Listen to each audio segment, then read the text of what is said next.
Both of these players are Ohio kind of regional grinders. Evan Wagstaff has a handful of Open Series top 8s to his name already, looking to pick up another one. Neither of these guys have a trophy yet, but they are both hungry. I've definitely seen both of these guys around at multiple events. So Max with a turn 2 Magma Jet. It appears that Evan has mulliganed a few times here, missing some mana here. The Naya Hexproof deck, not with the best mana base. No, it is going to benefit a lot from Mana Confluence, for sure. Absolutely. So we see a third land here, Chandra's Phoenix. So those are the only copy of creature in Max's deck. His 4 Chandra's Phoenix, no Storm Breath Dragons, no Ash Zealots. The rest of it's just all burn spells. Yeah, this is very much a burn deck. He has 1 Chandra Pyromaster, and that is the only other recurring source of damage. So Temple of Plenty there for Evan. Finally finds a third land, but comes into play tap. Max with a second copy of Chandra's Phoenix. And now here's Witchstalker. As you described this match before we actually cut to it as 2 ships passing in the night. Yeah, neither deck really has much in the way to interact with one another. Yeah, these are actually, basically they have very linear game plans, each of them, and they are going to throw that game plan at each other until someone dies. Yeah, and the concession that both of these players have to opposing creatures are burn spells, but of course nothing in Evan's deck is targetable. Max barely plays any creatures at all, and so it just turns into a pure race. Sure. Max is going to present just Chandra's Phoenixes as targetable creatures, and those things come back. Yep, so there is an Unflinching Courage. Evan trying to turn this game around. He gets hit with a Skull Crack, falls to 5, Phoenix is across, and I assume we're going to see, a Boros Charm and a Lightning Strike, and that is a quick game 1. Very quick, and decisive, too. That 1 Skull Crack actually, I'm pretty sure, made the difference on its own. Yeah, I think that Skull Crack, it's often brought up as a card that is a good answer to Sphinx's Revelation. It's fine against those decks, but I think its best tool is actually in fighting cards like Blood Baron, Viscopa, and Unflinching Courage. You saw it play a critical role there. Yeah, definitely. Well, and Skull Crack, the card, is best in certain shells. You need Skull Crack in a deck that is trying to deal damage quickly and doesn't necessarily have a plan once it runs out of gas. Against Sphinx's Revelation, sure, you maybe stop them from gaining 5 life, but they're still going to draw 5 cards, and those 5 cards will probably beat you unless you are finishing the game out very, very soon, or you have some kind of engine of your own. Right. So we're going to be going on the sideboard here. Evan's Naya Hexproof deck. He has an Ajani Call of the Pride, a Bramaz, a Boros Charm, a Celestia Charm, 4 Skylashers, 2 copies of Bending Touch, 2 Destructive Revelry, and 3 copies of Fiendslayer Paladin.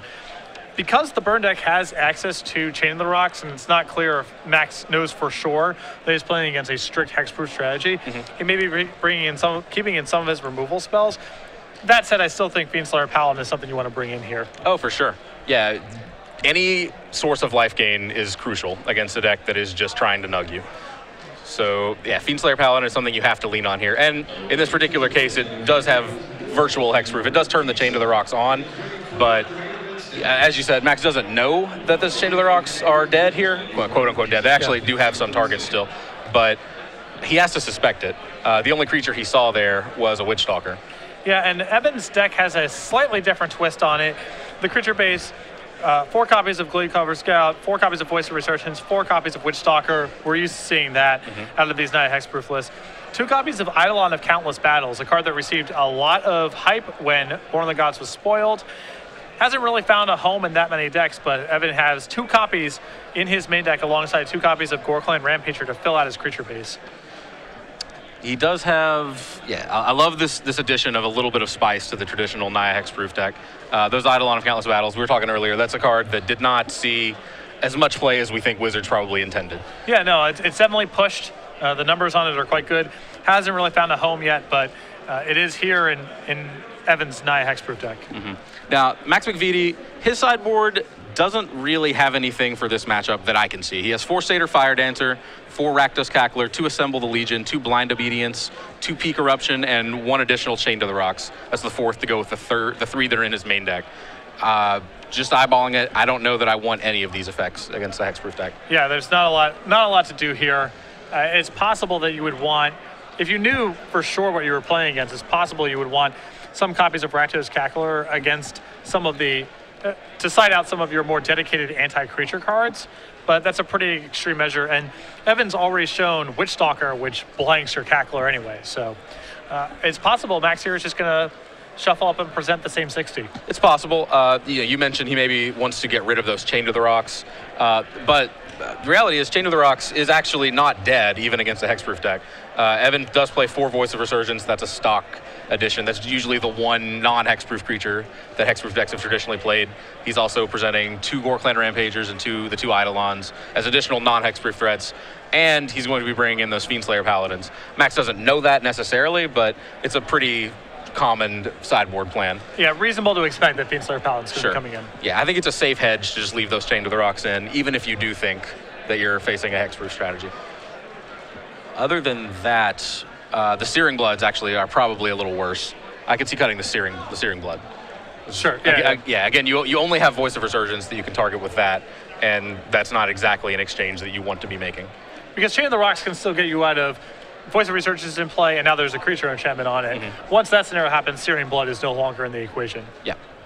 You can... Evan's deck is kind of a one-trick pony in the sense that it needs to get a creature into play and then put some pants on it in order for the deck to actually do anything. So Evan frequently has to kind of mulligan aggressively to get those kind of starts that he needs. So he doesn't always have the luxury of a hexproof creature to put all of his enchantments on. Yeah, sometimes you are just going to have a Voice of Resurgence or even a Selesnya Charm token and just have to go for it. Yeah, I forgot about the Selesnya Charm, so that's actually an additional 4 possible targets for those effects. So, yeah, I think I like the same 60, actually, for Max McVety. Looks like Max is ready to present here. Did we get any more mulligans? I know that Max took several mulligans in game 1. So. They have not even drawn up 7 yet. Max has been taking his time shuffling. Wow, okay. It's... When you get a chance to be on camera, it's nice to kind of bask in the moment. Yeah, just take it all in. Yeah, fair enough. These 2 players, actually, I don't know about basking. These two both look kind of tense. Well, it's 5-1. You know, this is for one player, top 8 berth is over, and for the other player, there's still several rounds in front. So that makes plenty of sense. So Evan. I'm really pleased with the direction that that Standard has taken in the last 2 weeks, 2 to 3 weeks. I feel like a month ago, Standard was just this mid-range, control-y slug, and things have gotten much, much more aggressive, I feel like, in the last 2 weeks. There's definitely the tools there to build successful aggressive decks. I think the problem is that a lot of them match up very poorly with either blue or black devotion. It's very hard to build a deck that beats both of those decks. You know, the red deck that I've been playing a lot is the mono blue matchup is just unwinnable or very close to it. And most of the beatdown decks you can build either fold to a boatload of removal spells or mono blue devotion gumming up the ground. It's hard to beat both of those things.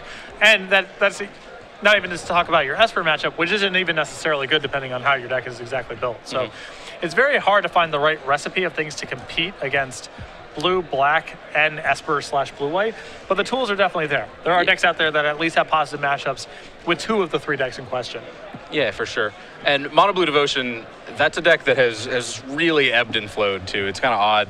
At the very beginning of this Standard season, there was almost a binary Standard where there was Black Devotion and Blue Devotion, and there was the debate about which of the 2 was the best deck. Mono Blue Devotion, I feel like, almost completely went away there for a while and has also kind of been slowly making its return, and that makes sense. You know, it traditionally preys on red and green aggressive decks. Yeah, but it's not that great against Palakronos, and Palakronos was all over the place to start the season. Turn 1, Temple Garden here for Evan, Temple of Triumph for Max. Both players on 6 cards. Yeah, Evan only has the one drop, actually. That's the only 1-drop that hexproof decks have access to, so it's unlikely that we'll see any action within the first couple of turns, although it looks like Evan is going to get on the board now. No, just going to representing Selesnya Charm, I would assume. Yeah, pretty loud statement of the Selesnya Charm is in the hand. Yeah. Could be representing, I guess, a burn spell or something like that, but there's not much reason for him to suspect that. So there's the Selesnya Charm.